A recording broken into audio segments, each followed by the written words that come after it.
it's time to do a complete reset on my raised garden beds.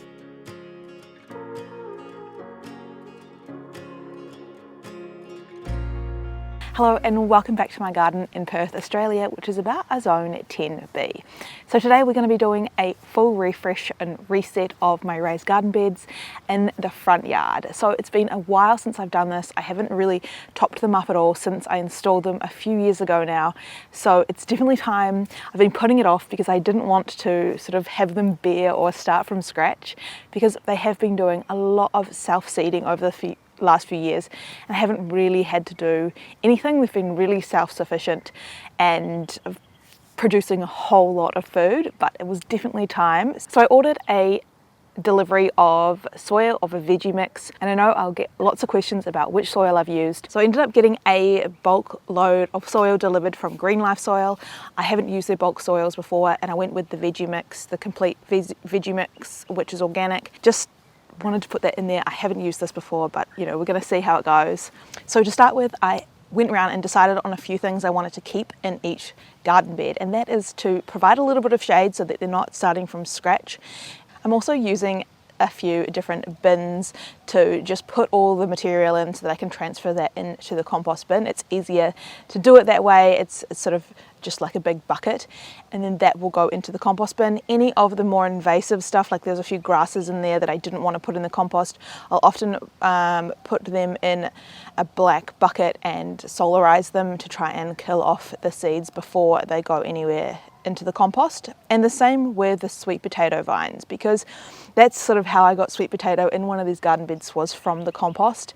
And that garden bed will probably always get sweet potato popping up in it because there's little bits of roots left behind, and that's okay. I've got plenty of food out of that, and it is a really good ground cover to try and keep the soil protected, and I can still grow a lot of things above it. And the little bugs you see flying around are called whitefly, and they are attracted to a lot of brassicas, which is another reason I want to remove most of my brassicas, because it's just the time of year. I'm not going to fight them. I'm just going to grow something else. Normally I would be harvesting my sweet potatoes around autumn or the start of winter, so these ones are a little bit on the small side because they haven't been growing as long, but still a good harvest, and I wanted to try and get as many of the bigger ones out as I can before putting the soil in. I also found some self-seeded squash, so I let one little squash rot down in the garden bed over winter, and it's got heaps of seeds and they're starting to pop up, so I'll be replanting those. So after clearing the garden beds, it was time to give them a really good soak. I watered them in as much as I could, and then I added some seaweed pellets. So I haven't done this before. This is another new thing that I'm trying, but again, these are organic and they will hopefully slowly release some nutrients into the soil. And I'm just laying them on top of the garden bed as it is, because I'm about to add about 10 to 15 centimeters of soil on top of this. So that means this extra nutrition is going to be about 10 to 15 centimeters down, and so when the plant's roots get down, they'll get a little bit of a treat. After adding the pellets, I watered it in again and added the new soil straight on top. And then it was time to try and reduce this big pile of poo, which kind of smelt like rotten feet, on a really hot day. Gardening is not all sunshine and rainbows. Sometimes it's poo and flies. I'm not digging it in, I'm not mixing it through, I'm literally just laying it on top, and I try not to disturb the soil where possible. I'll just add layers on top. And then again, water it in really deeply. I also left it overnight so that it could sort of settle and drop down, and then the next day I've gone through and added a bit more soil and just used the rest of it to top up the garden beds.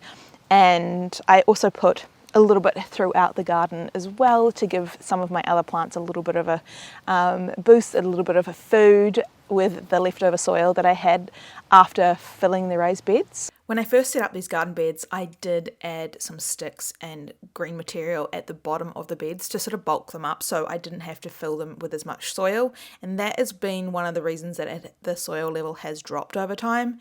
But it will also drop over time just from, if you're pulling plants out, some of the material breaking down, and it can end up quite dry and sandy. So you don't need to fill the whole bed with the good soil. Most plants, most veggies only need about 30 centimeters of good soil. So if you are starting from scratch, don't stress that you're going to have to fill the whole garden bed with the good soil. You just need that top layer of 30 centimeters to be good stuff.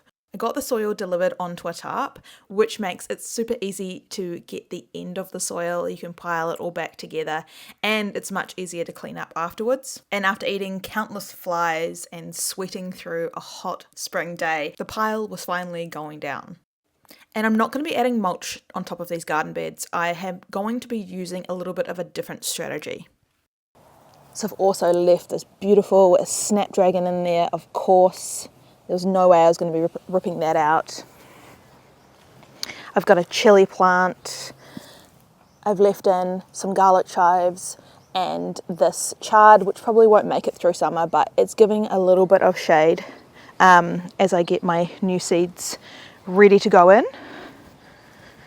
This garden bed just has some chives poking through.